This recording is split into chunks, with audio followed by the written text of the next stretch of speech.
Our Splunk legal team requires we share the following.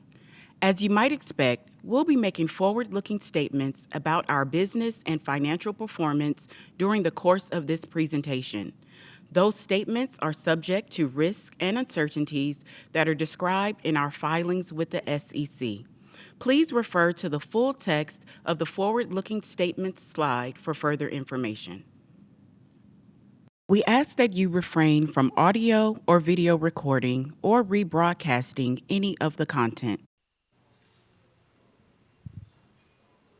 All right. Good afternoon, everybody. How is everyone? The first session after lunch. It's always fun. Thank you so much for taking the time to come and listen to Lou and I. You're going to spend the next 45 minutes hearing from two thick Australian accents, so we apologise in advance. We tried to get some subtitles up, but alas, not to be. You are here to hear about Lou's journey through Splunk, from what she termed noob, which I don't necessarily agree with, to an absolute data hero. This is Lou, I'm Simon, and thanks again for coming to our talk. I just wanted to cheerlead for a couple of minutes. If you came to this session because you are new to Splunk, you're early in your Splunk journey, I wanted to encourage you to use the community. Lou's already talked a little bit about it, and she'll talk more about it. Lou won one of the Splunky Awards last year, so hopefully you saw that on the main stage yesterday. There was 5 global awards.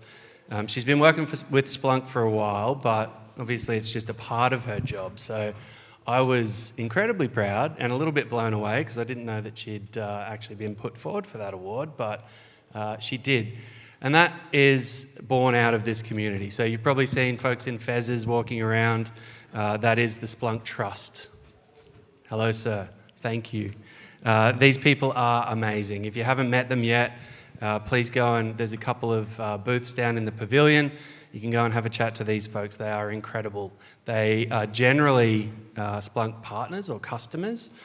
Some folks work for Splunk, but most of these folks are external to our little internal village, and they are there and they are passionate and they are very willing to help. Lean on those folks. But you have a broader community around you. If you are a Splunk customer, you should have a Splunk sales team that you talk to on a regular basis. Once upon a time, many, many years ago, I was what we call a sales engineer here at Splunk.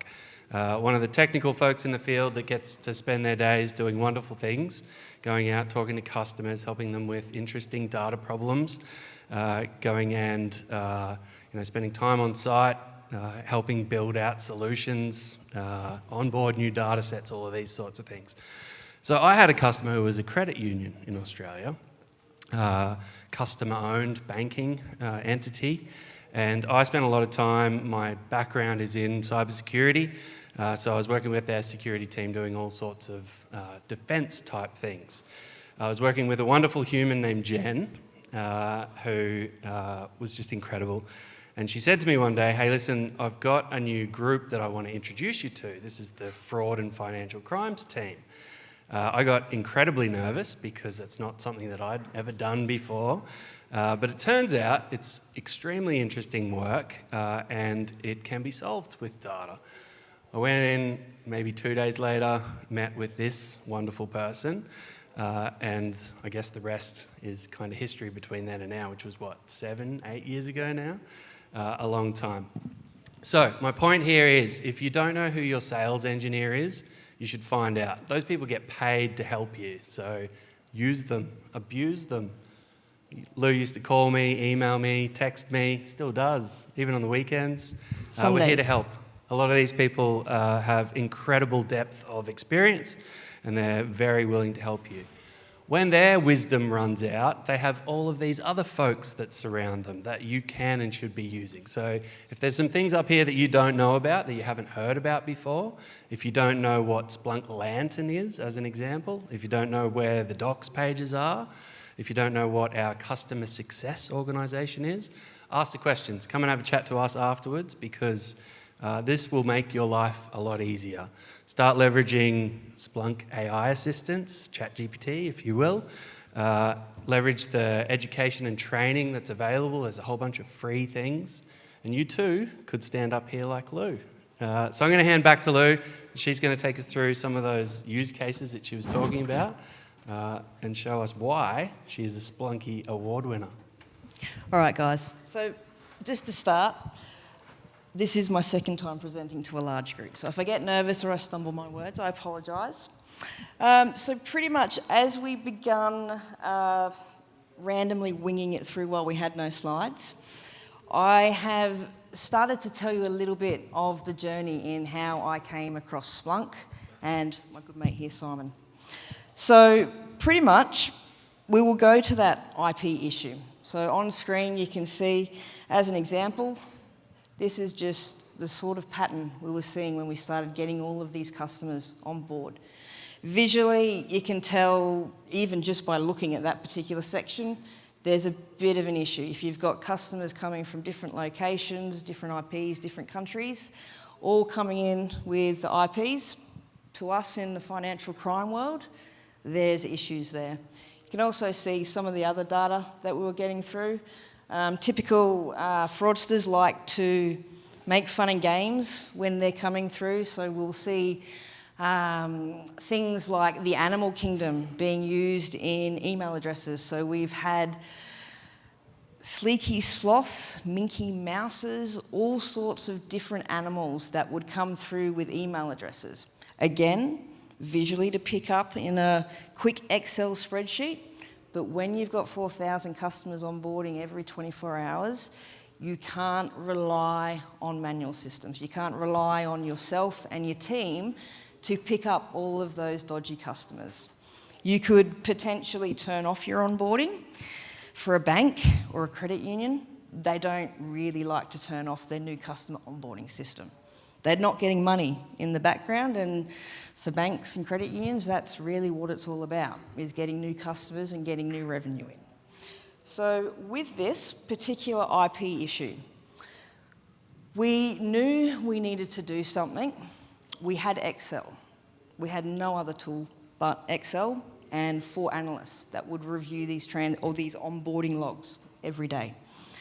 So with this, I at one stage had run into the lovely Jen that had worked in IT security. And I'd seen on her screen what I saw was, I believe it's IP network mapping within Splunk. Had no idea what it was back then, but all I know is she, on her screen, had IPs that were linked to one another. And I thought, can this potentially help us in financial crime? Can we do something with this data? Can we feed the onboarding logs into Splunk and start reviewing transactions? Not transactions, new customers. So with that, we pretty much decided to start writing down in a very manual format all the customers we had already identified that were bad. So with that, we recorded emails, full names, addresses, postal address, phone numbers, and the IP. So with that particular list, we plugged that into a simple lookup table. What I consider the lookup table is probably the most easiest way for me as a noob to learn anything. It's very much like Excel. All it is just a list of the same things I'd written down in Excel.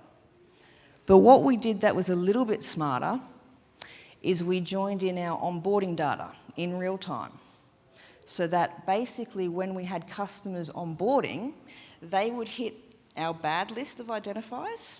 Anything that matched would spit out an alert for us. Nice and simple. We didn't have to think about things. We could literally get to work. The incoming customers were being onboarded. Our bad list was matching out and spitting out an alert, and we were then able to close those accounts down very, very quickly. The thing with shutting money mules down and doing it quickly is to save victims' funds. So with a money mule account, the funds that are stolen from another person in Australia or a different country would be destined for that account that's newly opened. And with that new account that's newly opened, that fraudster has online banking access, they can use Western Union, and they can use their card.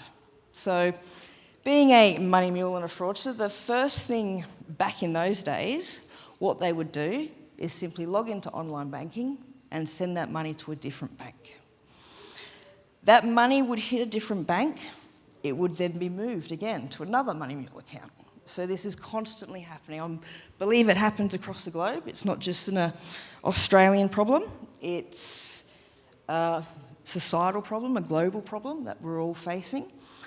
And the reason why we want to stop these accounts is to save the victims the money. Okay, if you can stop those accounts and you can save the funds in the account, so 20,000's come into a money mule account, you can return those funds to the scam victim. In Australia, we have liability laws that do not protect a scammed customer. So in the UK, with a few scams, the bank will pay the customer out if the funds are not recoverable. In Australia, we don't do that. Unfortunately, if you've been scammed, too bad, too sad. But laws are soon changing.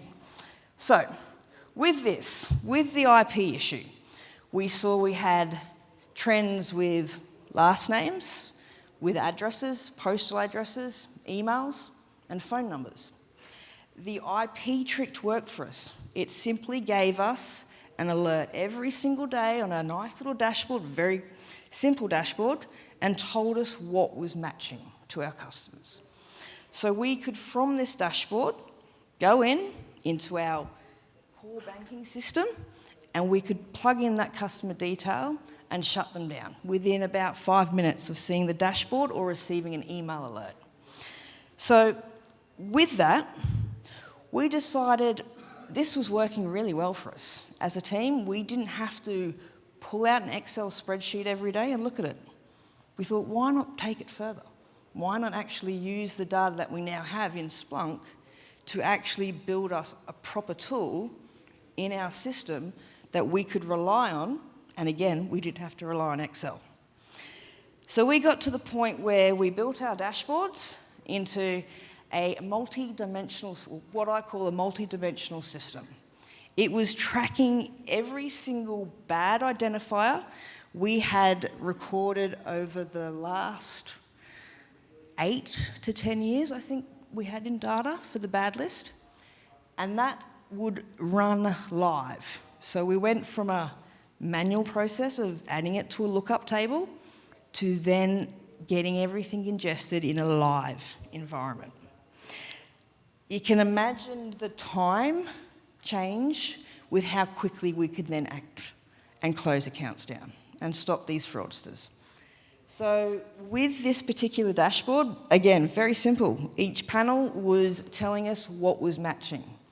We would also create a simple email alert to go out to our financial crimes team so they didn't have to sit and look at a dashboard, even though I prefer that method.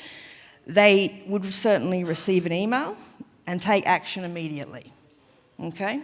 So with a lot of the financial crimes teams in Australia, we do not work 24 hours a day, 7 days a week.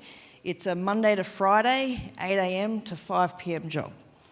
So the fraudsters, they pick up on this pretty quickly. They're not silly, they test your systems, they know your limits. So every Friday afternoon at about 5:03 p.m, we would have an influx of new bad customers. Surprise, surprise.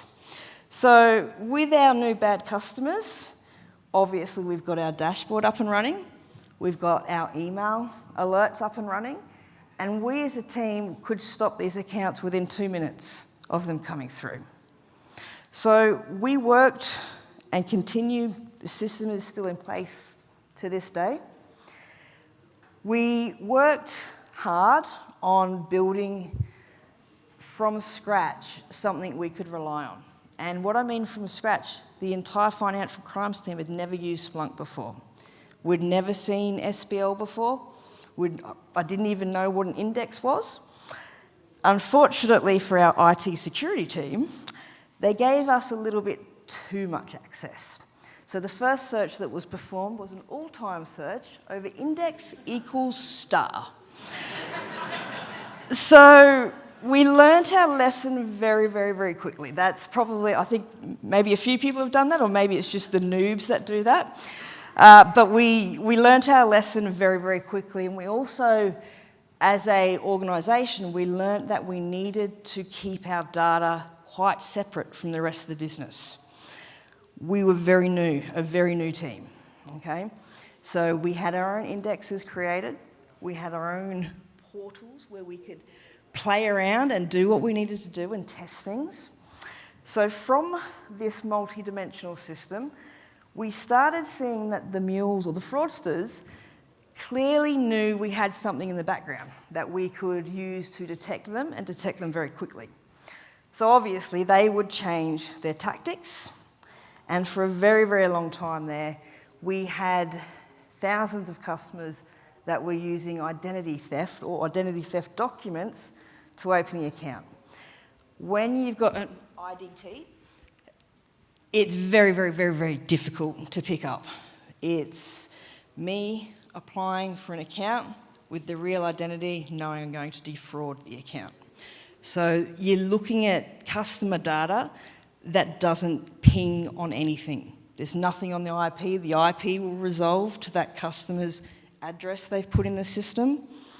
The email would sound very much like their name, so louchilds@gmail.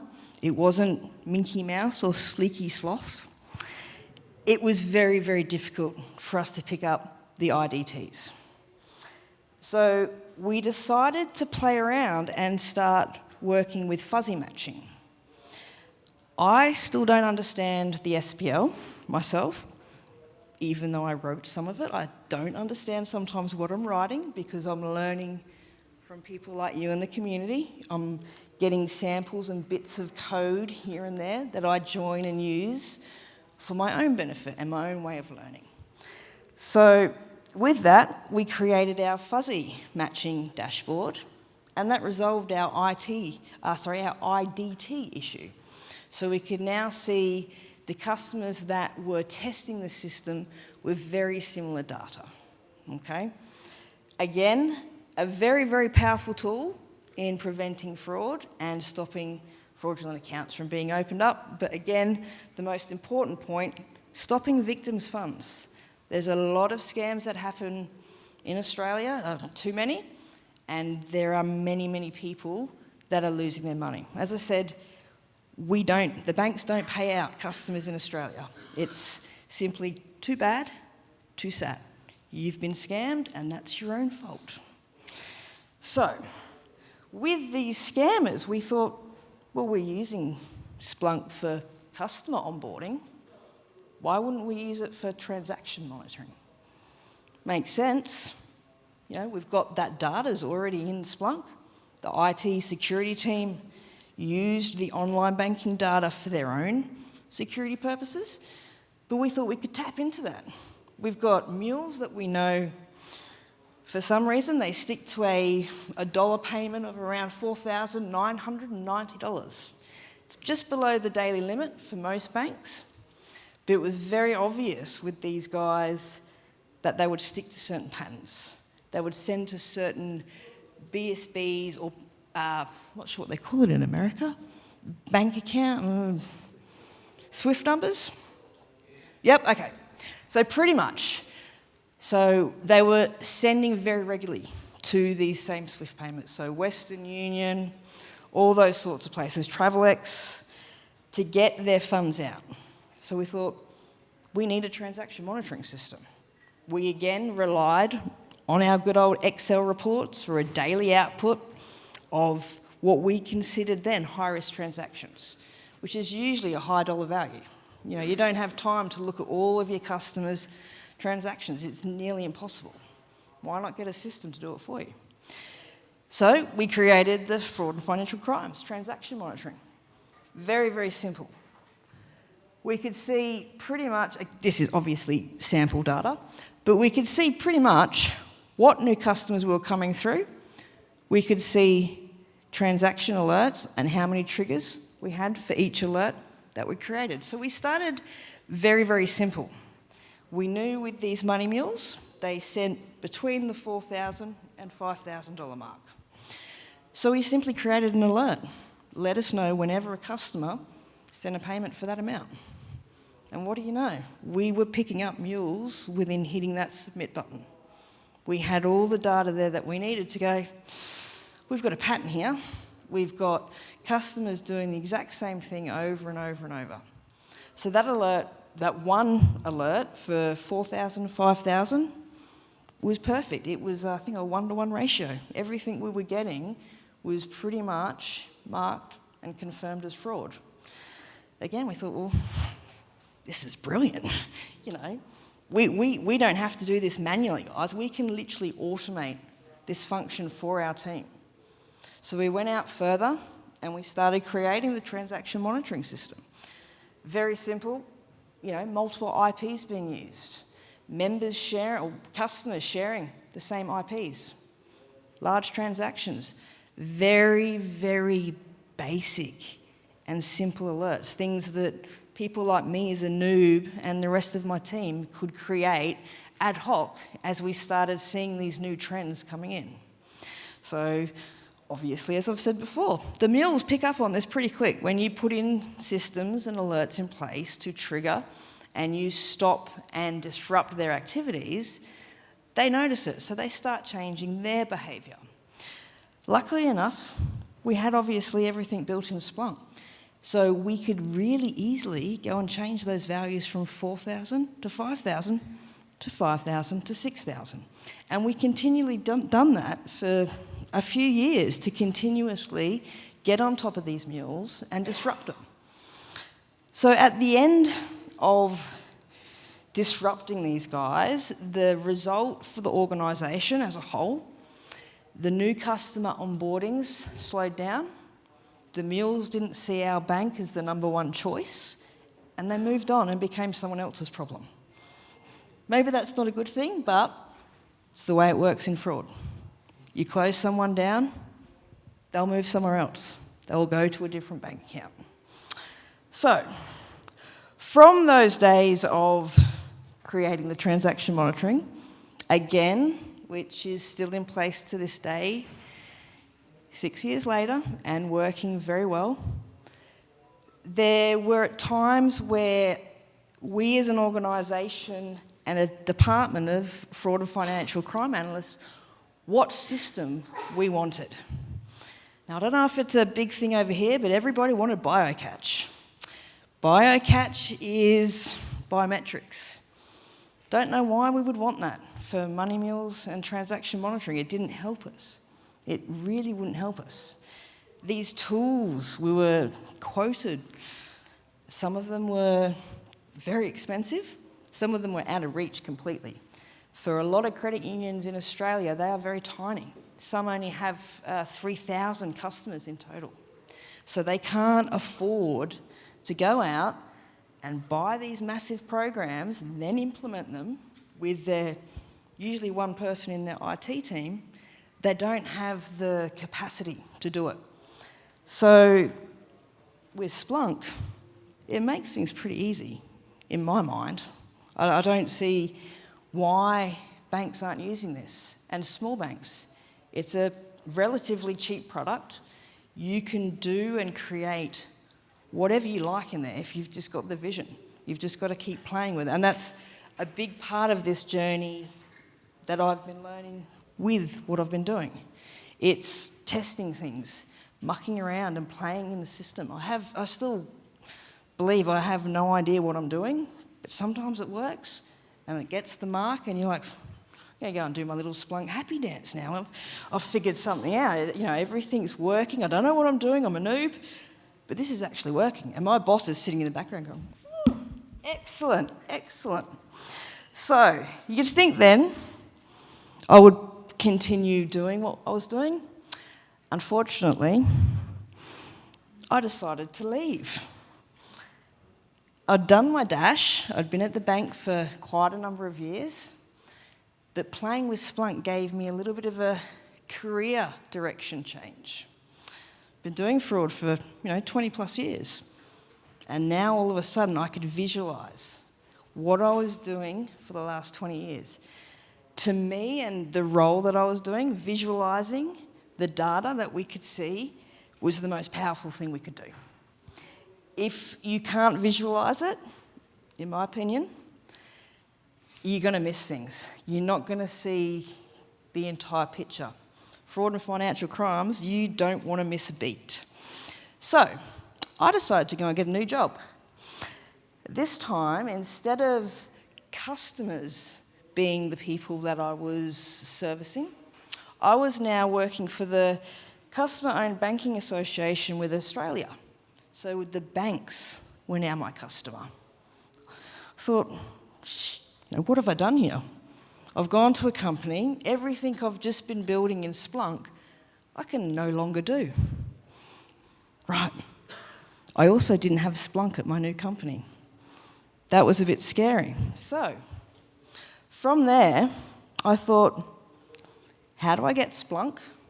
I need it, I miss it, I want to play with it. I had a little love affair with it. I thought, what's the best way to convince my new boss to get me Splunk?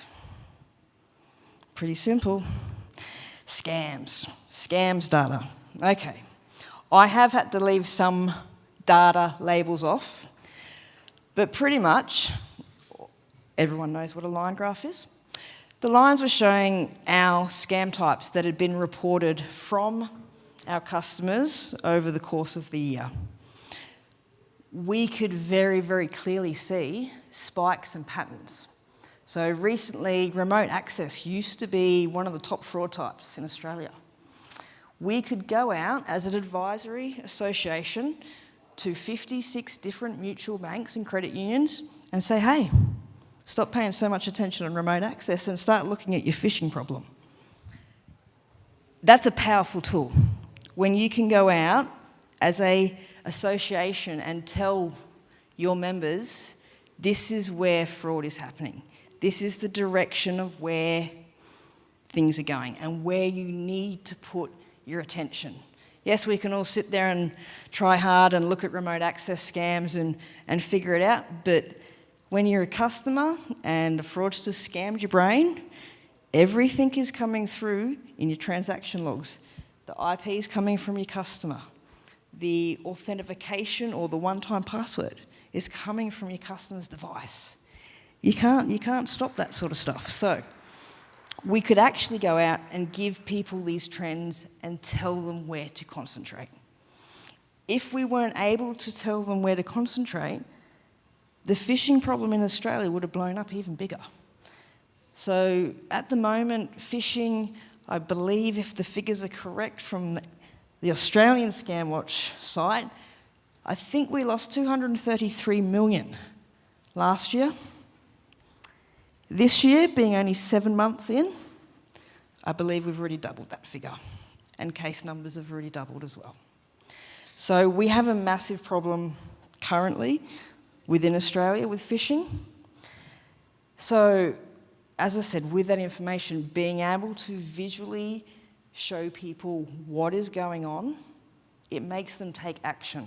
It makes them kind of sit up and go, there's the data. The data's not lying to you. The data's telling you you've got a big problem happening, a big spike in things. So that, for an organisation, for the Customer-Owned Banking Association, that was extremely powerful to us. So with that, not only do we currently look at all of our scam type data, there's also an exchange within Australia that all the banks, sorry, not all, quite a number of banks will report all of their scams, fraud, money mules, malicious IPs into the one central organisation. Why not tap into that? So I tapped into that, and we now have a giant master bad list, okay? Going back to the original issue of trying to marry up IPs and bad emails, we now could go out to our banking customers, because that's who our customers are now, not normal people. We could go out and we could offer them a service and go, we've got Splunk, we can give you an onboarding tool that is matching to data across Australia. Again, being able to match data that is already reported as confirmed saves so much time for your teams. It takes the thinking process out. So if back in the old days when you're looking at Excel and you've got a new customer, they may live in Las Vegas, but yet their postal address is in Philadelphia. Hopefully that's far enough apart from each other in the States. That's odd. That's pretty odd. That's not usual. There's not really too many logical reasons people will have that sort of information. So that tool was extremely powerful to us in being able to go out to our members, our customers, and say, we've got this, and we can literally hold your hand through this entire process and begin to disrupt all of the financial crime within the credit union and mutual sector. So, with that, we thought we've now got all this data. How do we even visualise whether any of these pieces of information are linked to syndicates? So, syndicates within Australia, you'll have, very difficult to explain, but they will onboard in mass. So whether they've got, don't know, they may have, whether they've got bots in the background that create these accounts and these details, it happens en masse. So I tried the good old PowerPoint, drawing lines backwards and forwards. Doesn't work when you start getting too many links and when you're looking at 12,000 different identities. So that's where I found, and it took me a long time, the SEC1384C link analysis app. It has transformed my world. Again, we have fake data on the screen because I can't show real data, but the vision that was first presented to me when we loaded a data model in and accelerated that data model, which was something completely new to me, I had no idea what a data model was, it gave us everything we needed visually without having to do anything else but click. So if nobody's used the SEC1384C link analysis tool yet, I believe Splunk have their own link analysis visualization, which I'm still trying to learn how to use. This app was brilliant. If anyone's trying to do link analysis and they need to visualize it, this app is certainly what you need to have a bit of a muck around with and a play with. We were able to immediately see that we had one mobile phone number that was linked out to about 588 different profiles across the network. And that was only for a 3-month period in data timeframe. So you can imagine, again, how powerful that is. You can see that visually and you can go, well, we know that's dodgy. That phone number is bad, okay? So from there, the link analysis was born, and we now perform link analysis across our entire customer-owned network. It's been a long time coming for me to get to that point, to see the links visually. As I said, I was doing it in PowerPoint with a ruler, going this guy linked to this guy, and this guy linked to this guy. The line would be a different colour if it was email or phone. When you've got customers that are linking constantly across your network, that became very, very difficult. And that's where this came in handy. All right, so I'll just skip that one. Oh, actually, I'll go back because you liked it, didn't you? Okay, so as I'm a noob, I've been obviously having to work very autonomously on my own whilst getting help from the community wide. But I thought a very good way for me to test some of my skills, some of my data analysis, was to get my child to do some work experience with us. So she did some work experience, and I got her to track her activities over the course of a week. So that was whether she was doing her homework, whether she was sitting in a bedroom on her phone, chatting or scrolling, playing on Instagram or playing computer games. So pretty much it got to the point where we visualised this information at the end of the week for her, And she was disgusted in herself. She's a very studious kid, very, very smart. Once told me that gold coins aren't made out of gold, which I didn't know. So, she looked at this data, and without myself or my partner, or my wife, saying anything at all, she changed her own behaviour. For a 15-year-old to look at something, data, visually, go ahead and change their behaviour and go, I don't want to sit on Instagram for 8 hours a day. I want to learn a new language. That's what she did. Me and her mum didn't have to do anything. So I'm here to also promote Splunk to help your kids get on track. But no, seriously, I wish I could have filmed it, because seeing a 16-year-old look at something and go, I don't like that. She can see her data visually, which is so important. She made those changes. Without seeing that data visually, she would never have made those changes. She'd still be on bloody Instagram. So, with that, guys, and I think I've got a couple of minutes left, and you're probably wondering, why on earth am I talking about this 6 years later? The need's still there. There's many banks out there, many credit unions, many mutual banks that still do day 2 onboarding processes using Excel. Why? Simple question. I think it cost me about 15K a year, or 20K now with exchange rates, to run an end-to-end onboarding and financial transaction monitoring system. You don't need 150K for all these special tools, 500,000 Australian dollars for IBM's tool that doesn't really work in our environment. You could simply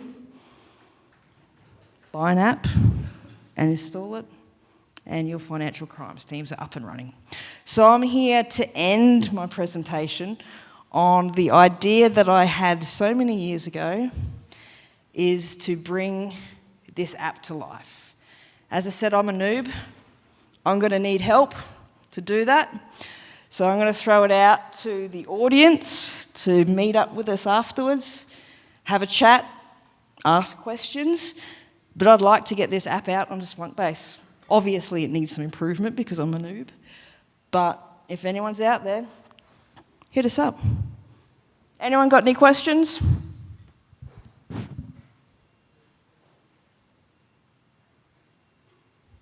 Or do you just not understand my bogan Aussie accent?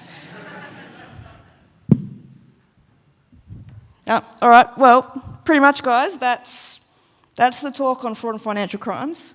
Quick recap, pretty much, we use Splunk to monitor onboarding. We then used it for transaction monitoring. We then used it for link analysis. And now I want to take that out to the rest of the world. That's it, guys. Pretty much. If you're still learning, keep trying. I never ever thought I'd be here. Never thought I'd actually win an award. But I'm here, and I've only been doing this for a couple of years, and I am still learning. Lookup tables are my best friend. If Splunk removes them, I'm up shit creek without a paddle. But lookups for someone that's learning is the easiest way to do things. You don't have to stuff around with an index. You don't have to stuff around with your IT team. You can just get stuck in, chuck your data in, and start playing with it. Stats counts will teach you everything you need to know. And that's it, guys. Thank you very much.